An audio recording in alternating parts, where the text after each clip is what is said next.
मध्य प्रदेश में पंचायत चुनाव शुरू होने वाले हैं। आचार संहिता लग चुकी है। पंचायत चुनाव 3 चरण में होना है। पंचायत जहां पर किसान बहुतायत में रहते हैं, लेकिन किसान इस चुनाव में कितने प्रभावकारी होते हैं, किसानों पर राजनीति तो हम सभी देखते आते हैं, लेकिन अब राजनीति में किसान किस तरीके से रहते हैं, पंचायत चुनाव में किसान की क्या भूमिका रहने वाली है, इसके लिए आज हम चर्चा करते हैं कुछ किसानों से जो किसान संगठनों से भी जुड़े रहे हैं, किसानों के बीच प्रभाव भी है। तो सबसे पहले हम देखते हैं कि पंचायत चुनाव में किसानों की क्या स्थिति रहती है। पंचायत चुनाव में किसानों की स्थिति जो रहेगी, खैर उसमें तो अहम भूमिका किसान समाज निभाता भी है वैसे तो। और पिछली पंचवर्षीय योजना में काफी विकास भी हुआ है, ग्रामीण सड़कों का देख ले या नालियों का देख ले, लेकिन जो किसान के उत्थान के लिए जो सरकार को करना चाहिए उसमें अभी अभी कहीं ना कहीं कमी है। किसान आबादी भरपूर उत्पादन ले रही है, उत्पादन में कोई कोर कसर किसानों समाज ने नहीं छोड़ी, और शासन के पास जो व्यवस्था है, जो गोडाउन है, वो इस समय अनाज से पूरे भर दिए। किसानों ने अपनी भरपूर जिम्मेदारी निभाई है, लेकिन जिस स्थिति में किसान को उसका मूल्य मिलना चाहिए, जो क्योंकि बढ़ती महंगाई में सबसे बड़ा जो है मूल्य निर्धारण व्यवस्था जो है देश की, वो फेल है। कुल मिला के बढ़ती आबादी के हिसाब से फेल है। लागत के आधार पर लाभकारी मूल्य किसानों को दिया जाना चाहिए। आज किसान बड़ी भारी मात्रा में कर्ज की ओर चला गया। लगभग 1.5 से 2 लाख रुपए पर किसान का कर्ज है। एक सामूहिक संयुक्त परिवार में 5-5 से 10-10 लाख रुपए का कर्ज हो गया है। स्वाभाविक है, कर्ज कोई शौक से लेना नहीं चाहता, लेकिन सरकार की नीतियों का, इसमें विसंगतियों का ये परिणाम है कि आज किसान समाज कर्ज की ओर चला गया। किसानों को लागत के आधार पर लाभकारी मूल्य तय किया जाना चाहिए। खुशहाल गांव होगा तो देश खुशहाल होगा। वर्तमान परिस्थितियों में जो कर्ज बढ़ रहा है, उस हिसाब से आज आबादी, जो ग्रामीण आबादी है, जो किसान परिवार के बच्चे हैं, वो खेती से विमुख होते जा रहे हैं। और ऐसी परिस्थितियों में एक समय आएगा जब अन्न का संकट खड़ा हो सकता है, और अनाज उत्पादन में गिरावट हो सकती है, क्योंकि स्वाभाविक है, परिजन अपनी व्यवस्था, पिता कोई काम करता है तो उसको बच्चे आगे बढ़ाते हैं।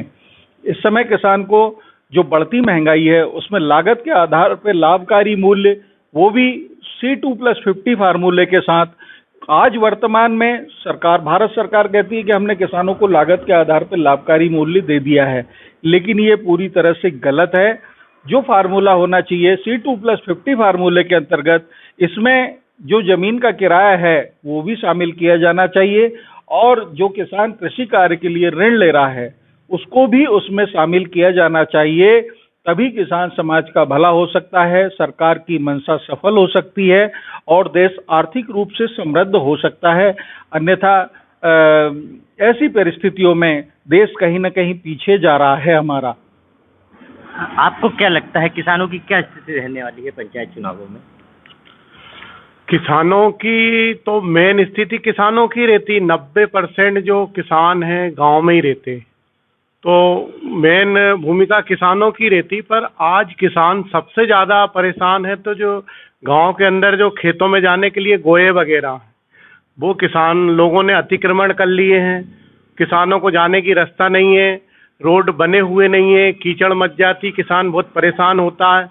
और मनरेगा में आजकल काम हो नहीं रहे हैं, मजदूर करना नहीं चाहते।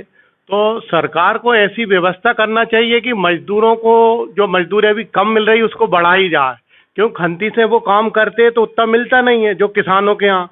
आज किसानों से 250-300 रुपये मिलता है उनको पर डे का, उतना उनको खंती में मिलता नहीं, इसलिए मनरेगा में कोई काम करना नहीं चाहता। तो किसानों के गोया वगैरह बन नहीं पाए हैं, खेतों में जाने की रास्ता नहीं बन पाई है। तो सरकार को इस ओर थोड़ा सा ध्यान देना चाहिए कि किसान अधिक मात्रा में है और किसानों से ही मजदूर चलते हैं।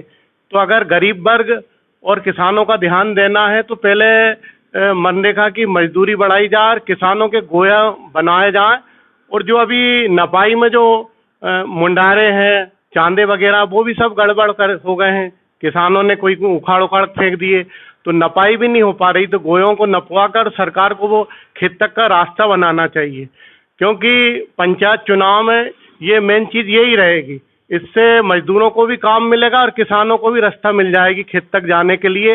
तो वो जैसे बारिश में भी सब्जी पैदा कर सकते हैं, फल लगा सकते हैं, सारे रोड बन जाएगा तो सारे उत्पादन हो सकते हैं गांव में।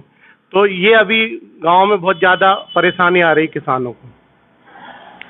आप किस तरीके से देखते हैं पंचायत चुनाव, किसानों की क्या भूमिका पूरी समझते हैं? वैसे तो मैं आपको बताऊं, पंचायत चुनावों में जो है किसानों की भूमिका, किसान और मजदूरों की भूमिका ही अहम होती है। इसमें एक गवर्नमेंट ने जो आरक्षण प्रक्रिया लागू की है, इसमें कहीं न कहीं योग्यता प्रभावित होती है।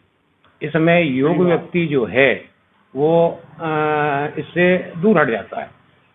कहने का मतलब कई जगह पे मतलब मैंने देखा है, मैं भी ग्राम से आता हूँ, किसान हूँ, कई जगह हरिजन पंचायत आ जाती है। अब हरिजन का वहाँ पे व्यक्ति ही नहीं होता, उसे दूसरे व्यक्ति से लाके वोटर बनाया जाता है। इसके बाद में उसको फिर वहाँ चुनाव लड़ा के सरपंच बनाया जाता है। तो वो सरपंच ये गांव का क्या हित करेगा? कहने का मतलब ये है कि एक तो ये वहाँ की जनसंख्या के हिसाब से आरक्षण प्रक्रिया हो। जो आरक्षण वर्तमान में चल रहा है, मन मर्जी से लाट डाल दिए जाते हैं। मान लो ठीक है, वहाँ शिक्षितों की संख्या ज़्यादा है और अशिक्षितों को सरपंच के लिए उम्मीदवार बना दिया जाता। सबसे मेन त्रुटि तो गवर्नमेंट की ये है। दूसरी बात, हम लोग भी चाहते ऐसे ही हैं कि सरपंच योग्य बने, मगर गांव में एक जातिवादी समीकरण होता है जो हर चुनाव में देखने को मिलता है। वहाँ भी थोड़ा ये गड़बड़ा जाता है हमारा गाँव। और जैसा कि भाई साहब ने बताया कि गाँव के जो गोहे हैं, गोहे भी हमारे मतलब खेत पहुँच मार्ग नहीं है। और सबसे बड़ी समस्या किसानों को इस समय जो आ रही है वो है आवारा पशुओं से। आवारा पशु के लिए हम किसान भाइयों को रात रात भर खेतों में जागरण करना पड़ता है, क्योंकि उनकी संख्या इतनी ज़्यादा बढ़ रही है। जैसा कि एक हमारा नारा है कि कौन हमारे सुखदाता धरती गंगा गौ माता, मगर ये चरितार्थ नहीं कर पा रहे हैं हम लोग, क्योंकि गौ माता ही हमारी सब कुछ है। इसलिए मैं आपके माध्यम से ये भी कहना चाहूँगा किसान भाइयों से कि वो कम से कम एक एक दो दो गाय अपने घर पालें और उनका विधिवत मतलब उस गोबर का उपयोग करें, दूध का उपयोग करें। आवारा पशुओं को ना छोड़ें तो ज़्यादा अच्छी बात। अभी पंचायत चुनावों पे हम चर्चा कर रहे हैं। एक बड़ा मुद्दा समझ निकल के सामने आया है कि किसानों की जो समस्याएं हैं, जो मुद्दे हैं, उनके अलावा जातिवाद भी एक फैक्टर पूरा पंचायत चुनावों में रहता है। तो किस तरीके से ये फैक्टर रहता है? जातिवाद का जहर तो जो है वो समाज के लिए बहुत बड़ा घातक है और इसमें कहीं न कहीं जो योग्य व्यक्ति हैं वो प्रभावित होते हैं। और दूसरा, आज भारत शिक्षित हो चुका है। भारत का युवा शिक्षित है, समझदार है और नेतृत्व की क्षमताओं से भरपूर है। तो उसमें कहीं न कहीं आरक्षण और जातिवाद बहुत बड़ा रोड़ा है। साथ ही जो चुनावी प्रक्रिया है देश में, बहुत कहीं न कहीं हमारा नेतृत्व जो है, कई बार हम सक्षम नेतृत्व नहीं चुन पाते। इसका एक मुख्य कारण या तो आरक्षण है या पार्टियों की ओर से थोप दिया जाना व्यक्ति को। ये बहुत बड़ा कारण है। चुनाव आयोग को वर्तमान परिस्थितियां और विकासशील देश में जो चल रहा है इस समय, हम उन्नति की ओर हैं और ऐसी परिस्थितियों में संघर्ष करने के लिए जनता के लिए पढ़ा लिखा और बुद्धिमान नेतृत्व की आवश्यकता है। आज चुनाव आयोग को भी इसमें पहल करनी चाहिए। जब एक चपरासी के लिए हम नौकरी में योग्यता की मांग करते हैं, तो क्यों ना हमारा देश का नेतृत्व, जो ग्रामीण आबादी, शहरी आबादी, सांसद, विधायक, सरपंच, पंच, ये सभी लोग शिक्षित हों और इनका तो जैसे छोटी छोटी परीक्षाएं आयोजित करके हम प्रशासनिक अधिकारियों की भर्तियां करते हैं, तो प्रशासनिक अधिकारियों के समान रूप से ही कार्य करने वाला हमारा नेतृत्व भी होना चाहिए। और इसके लिए तो हर पार्टी को एक मांग करनी चाहिए कि इसमें एक कंपटीशन एग्जाम चुनाव आयोग की ओर से आयोजित किया जाए और पढ़े लिखे लोग और बुद्धिमान लोग अगर नेतृत्व करेंगे तो स्वाभाविक है देश का विकास निश्चित है। आज कहीं न कहीं ये अधूरा ज्ञान जो है ये भ्रष्टाचार की ओर ले जा रहा देश को। शिक्षित नेतृत्व की अति आवश्यकता है इस समय। शिक्षित नेतृत्व की बात आ रही है, लेकिन जातिवाद एक बड़ा मुद्दा रहता है पंचायत चुनावों में। कई बार जो परिणाम है वो जाति के आधार पर तय होते हैं पंचायतों में। आप किस तरीके से देखते हो, क्या स्थिति रहती है? ये जातिवाद आरक्षण जो है वो नहीं रहना चाहिए मेरे हिसाब से।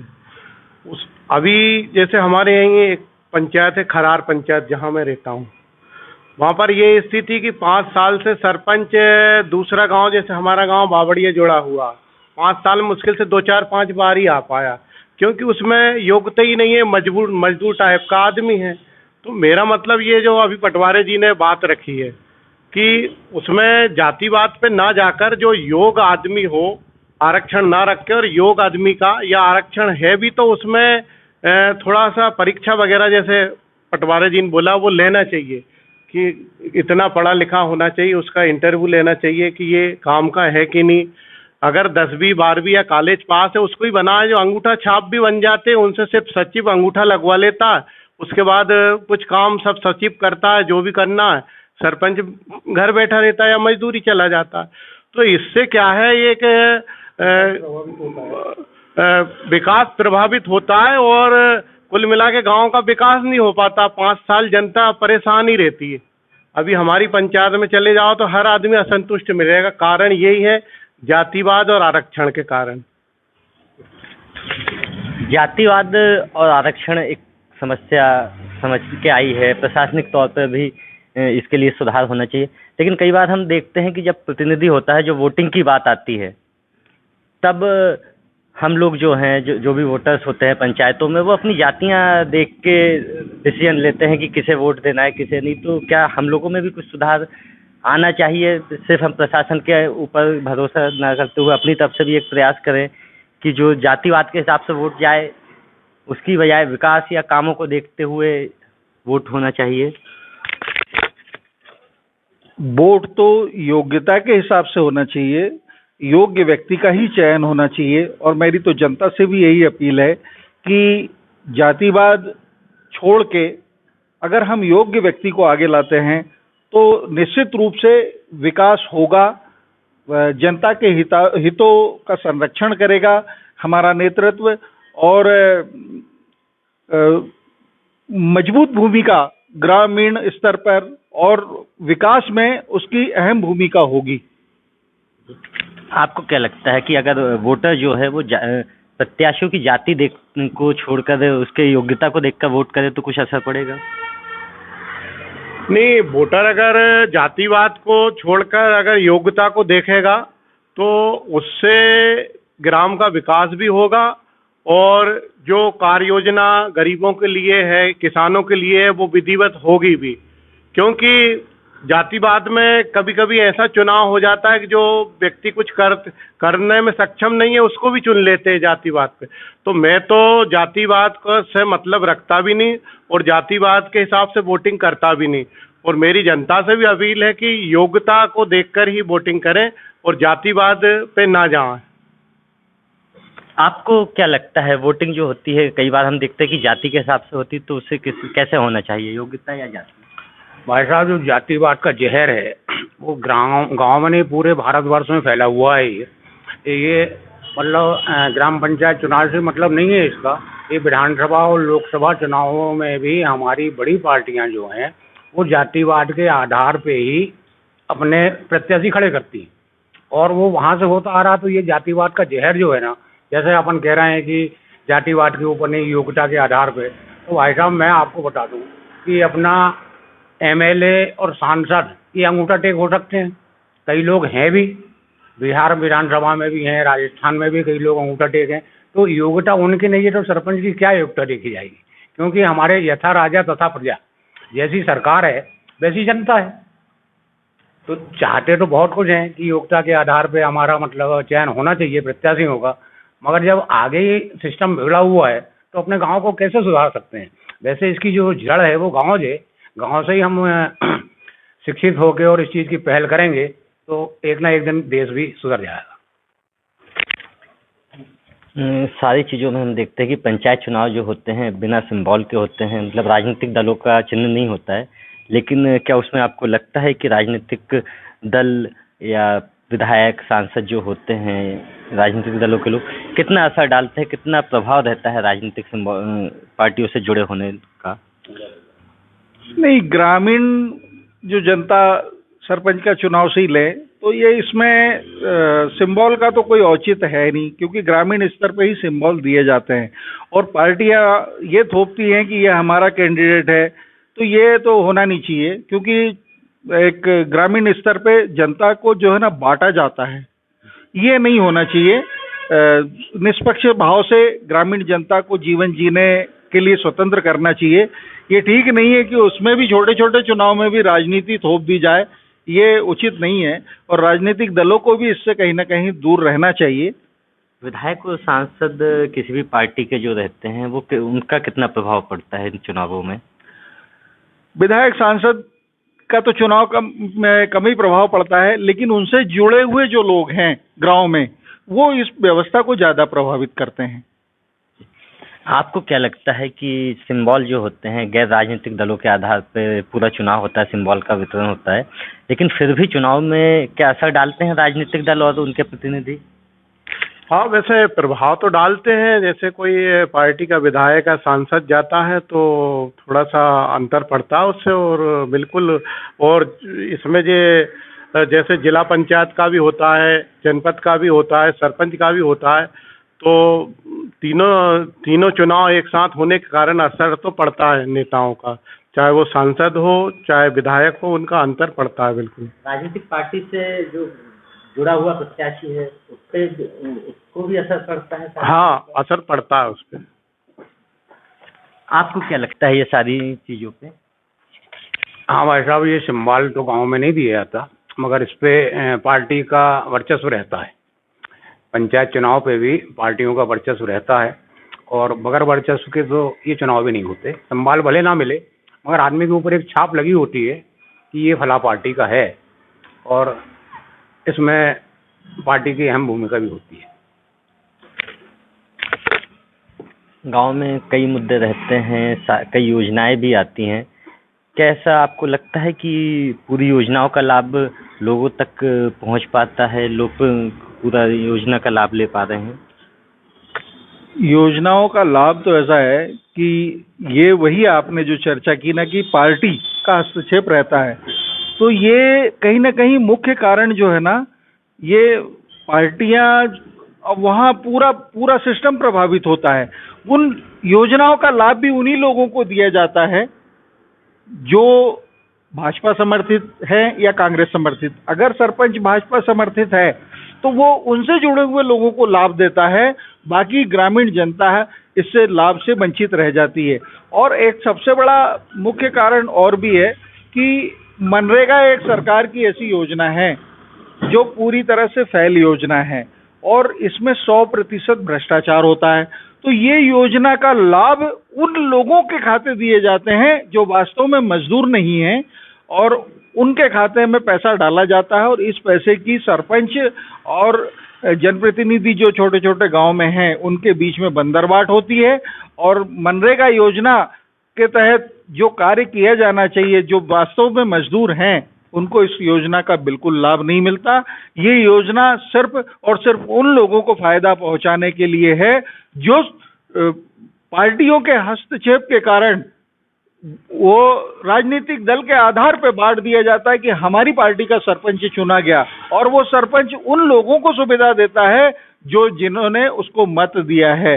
तो इसमें आधी आबादी कहीं ना कहीं प्रभावित होती है और ग्रामीण जनता को इसका नुकसान उठाना पड़ता है।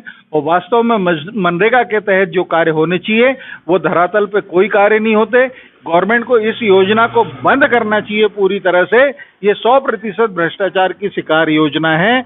इससे कहीं ना कहीं इसमें पैसे की बंदरबाट होती है मनरेगा के, और इससे सरकारी पूंजी का नुकसान होता है पूरी तरह से। आपको क्या लगता है कि योजनाओं का लाभ हर आदमी तक पंचायतों में पहुंच पाता है कि यहाँ भी कुछ राजनीति हो जाती है? राजनीति तो होती है।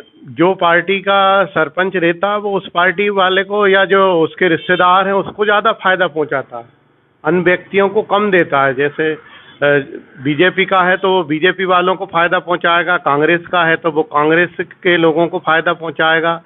ये ऊपर से ही चला आ रहा है, तो वो गांव भी प्रभावित होते हैं उससे। पहुंच चुका है, जड़ों तक पहुंच गया ये कुल मिला के केंद्र से लगाकर गांव तक, प्रदेश और गांव तक भी पहुंच चुका है। तो इससे जो लाभ जिसको मिलना चाहिए गरीब वर्ग को, उसको मिल नहीं पाता है, और वास्तविक लाभ जो मिलना चाहिए वो नहीं मिल पाता।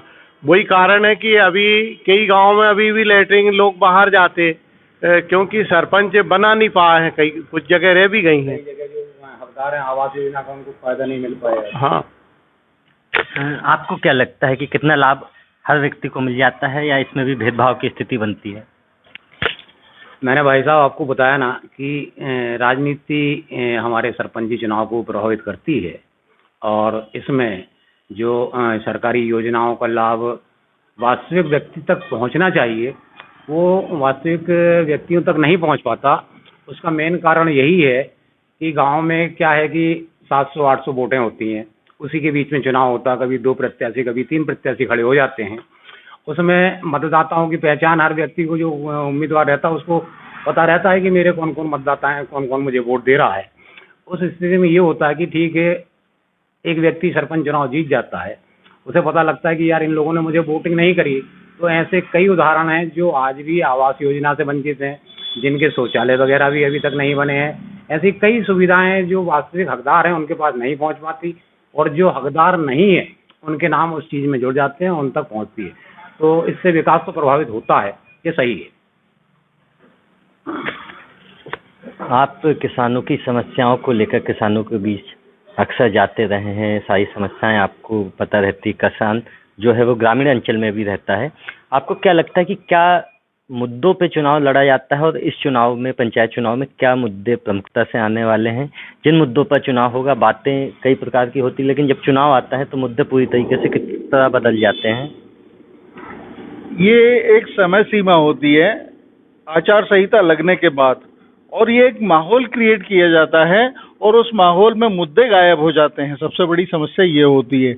वास्तव में ग्रामीण मुद्दे, शहरी क्षेत्र के मुद्दे और किसानों की समस्याएं, ये गंभीर मुद्दों पे निश्चित रूप से ग्रामीण आबादी को भी हमारे नेतृत्व के सामने रखने चाहिए। आज हम ये जो टाइमिंग पीरियड है, इसमें सिर्फ और सिर्फ कौन किसको वोट देगा, कौन नहीं देने वाला है, इसी पे अटक जाता है पूरा मामला, और मुद्दे इसमें पीछे छूट जाते हैं। हम लोग आज जिला पंचायत, जनपद पंचायत के चुनाव भी साथ में हैं। स्वागत पदाधिकारियों का करते हैं, जो प्रत्याशी खड़े गए हैं उनका स्वागत होता है, उन पर उनके सामने जो वास्तविक मुद्दे हैं वो आज भी छूट जाते हैं जनता के, और जो जनप्रतिनिधि है वो सिर्फ स्वागत में ही लगे रहते हैं। आज फला जगह हमारा स्वागत होना है और कहीं होना है, लेकिन मुद्दों पे इस देश में मेरे हिसाब से तो कोई काम होता नहीं है, क्योंकि राजनीति इतनी हावी हो चुकी है। आज इनने समाज का विभाजन कर दिया राजनीति ने आज देश की, और इससे कहीं ना कहीं मुद्दे हमारे गायब होते जा रहे हैं। और वास्तविक अगर चर्चा होनी चाहिए जनप्रतिनिधि के सामने, तो मुद्दों पे ही चर्चा होनी चाहिए। आज किसान समाज का लिया जाए तो किसान समाज बुरी तरह से प्रताड़ित है। बढ़ती महंगाई में वो अपना परिवार चलाने के लिए मुश्किलों से जूझ रहा है, जिसका लाभ आज हमारा सब पूरा सिस्टम जानता है, ऊपर से नीचे तक की वास्तविक स्थिति क्या है। आज सारी ऑनलाइन व्यवस्था है। किसान को, सरकार को ये भी दिखता है कि किसान ने अनाज कितना पैदा किया, और सरकार को ये भी दिखता है कि उसने बिक्री कितना किया, और उसके खाते में पैसा कितना गया, और उसके ऊपर कर्ज कितना है। ये सारी चीजें जब आज पारदर्शी तरीके से लागू हैं, व्यवस्था दिखती है ऑनलाइन व्यवस्था में, तो निश्चित रूप से सरकार को किसान समाज के लिए ठोस नीतियां बनाने की आवश्यकता है, मुद्दों पे चर्चा करने की आवश्यकता है। धर्म और जाति के आधार पे देश को बांटने के बजाय मुद्दों पे चर्चा होनी चाहिए। ऐसी व्यवस्था हमारे समाज में जो जागरूक लोग हैं, और ऐसे ही लोगों को प्रत्याशी भी राजनीतिक दलों द्वारा बनाया जाना चाहिए, ताकि समाज का समुचित विकास हो सके। आपको लगता है कि जो ग्रामीण अंचल में 5 सालों तक मुद्दे रहते हैं, समस्याएं रहती हैं, लेकिन जब चुनाव आता है तो वो सारे मुद्दे बदल जाते हैं, पुराने जो समस्याएं और मुद्दे हैं वो खत्म हो जाते हैं और नए मुद्दों पे चुनाव हो जाता है।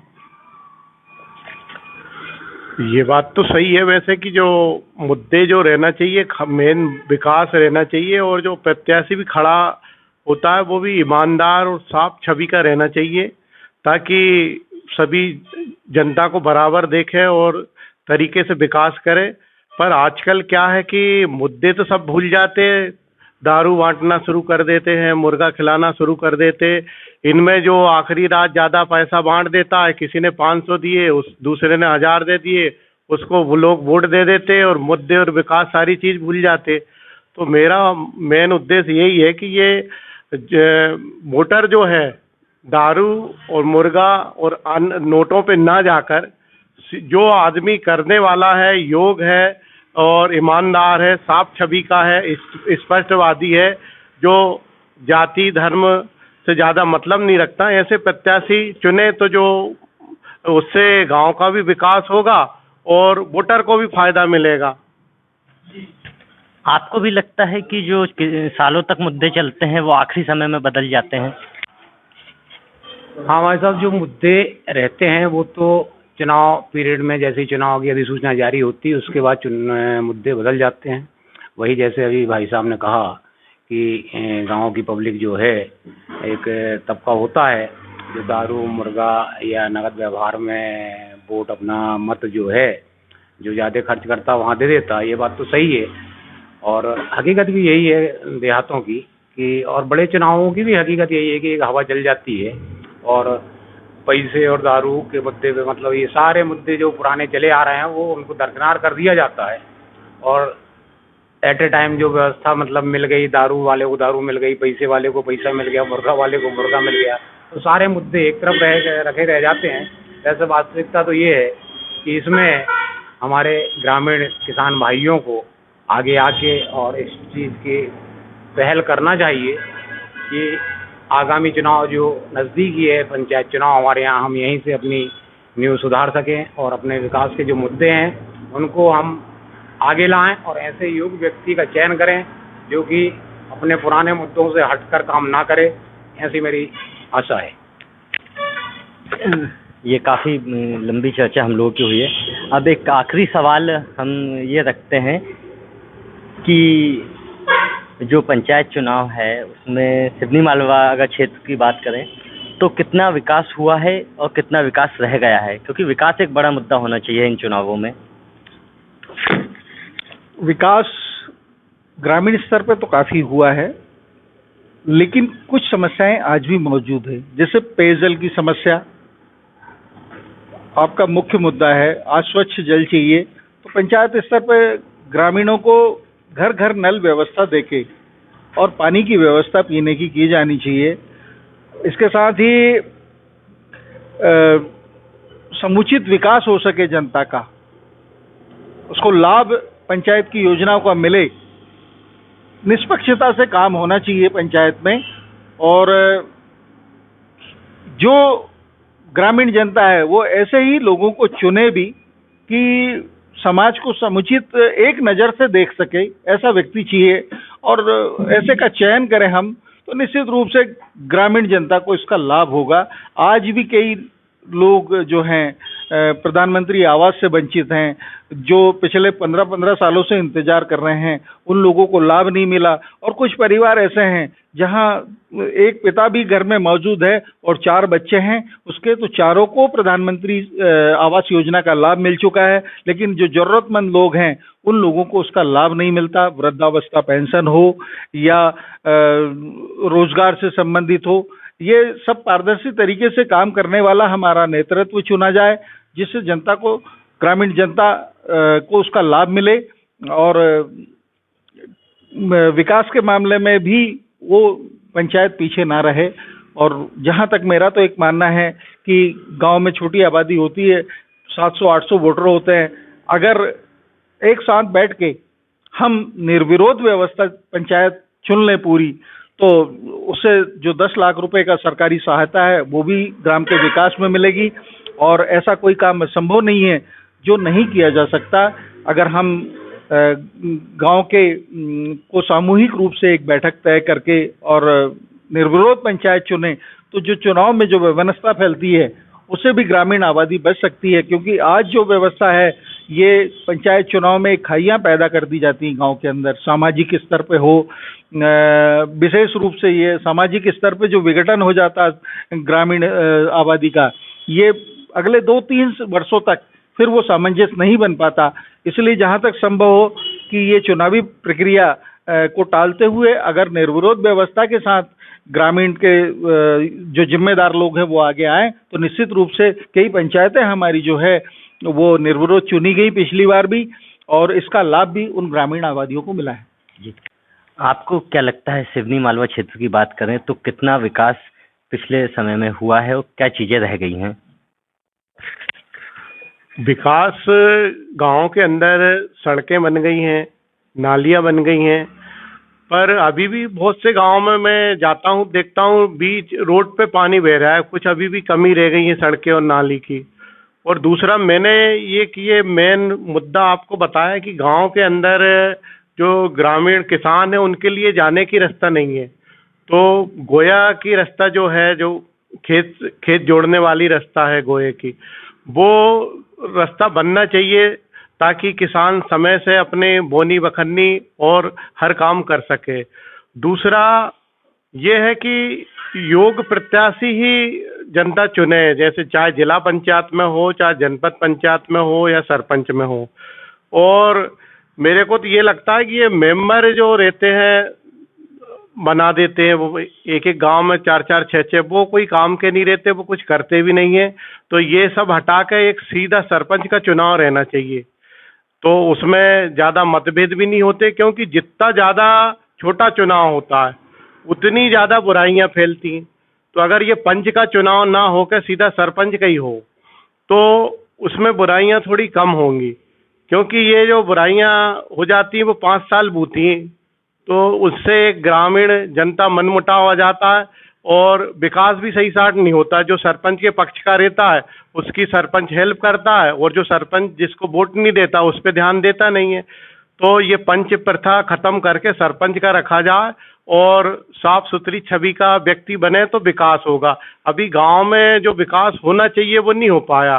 जैसे कि शौचालय भी बहुत सी जगह नहीं बन पाए हैं, और मकान भी, इंदिरा आवास वगैरह भी बहुत से गांव में रह गए हैं।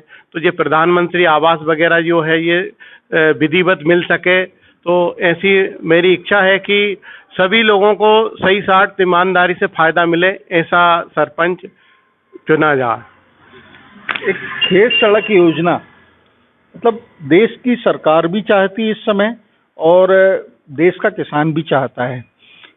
किसानों को खेतों में पहुंचने के मार्ग की बहुत अति आवश्यकता है, और ये इसलिए आवश्यक है क्योंकि आज किसान सिर्फ मोटा अनाज पैदा कर रहा है, कहीं ना कहीं रास्ते उसके लिए तकलीफदेह हैं, और ये मोटा अनाज जो है ये पूरा का पूरा गोदामों में सरकार को की मजबूरी हो जाता है खरीदना। तो कुछ खेती में परिवर्तन हो, वृक्षारोपण हो, ताकि इमारती लकड़ियों के साथ मतलब किसान को आर्थिक सपोर्ट मिल सके, खेती के साथ साथ बागवानी हो, सब्जियों की खेती कर सके। ये अलग अलग प्रकार की खेती करने के लिए खेतों में पहुंचने के लिए सड़क अति आवश्यक है। जब तक ये नहीं होगा तब तक परिवर्तन नहीं होगा। आज हम बहुत सा अनाज, ऐसा फल या सब्जी पैदा कर सकते हैं जिनकी प्रोसेसिंग करके और दुनिया के दूसरे देशों में भी भेजा जा सकता है। अब रास्ते नहीं होने के कारण सीधा एक फसल लगा देते हैं और वही फसल जो है वो सीधा का सीधा गवर्नमेंट की मजबूरी हो जाती है खरीदना। तो जब तक फसलें, कई प्रकार की अलग अलग प्रकार की फसलें किसान नहीं लगाएगा तब तक सरकार के ऊपर एक भारी आर्थिक बोझ पड़ेगा इसको खरीदने के लिए। तो इसमें सड़कें अति आवश्यक हैं ताकि किसान अपनी मर्जी से फसल पैदा कर सके, मर्जी की फसल लगा सके, उसकी प्रोसेसिंग कर सके, और किसानों को ही बढ़ावा, सामूहिक रूप से किसान खेती करेगा, निश्चित रूप से इसका समाज को लाभ मिलेगा। और 10 लोग मिलकर अगर कोई व्यवस्था को आगे बढ़ाते हैं तो हमारे लिए कुछ भी असंभव नहीं है। हम अपने माल की प्रोसेसिंग करके कच्चे माल को पक्के माल में परिवर्तित करके भी हम अपना एक किसान का बेटा जो आज खेती कर रहा है वो एक व्यवसायी बनने की ओर भी जा सकता है।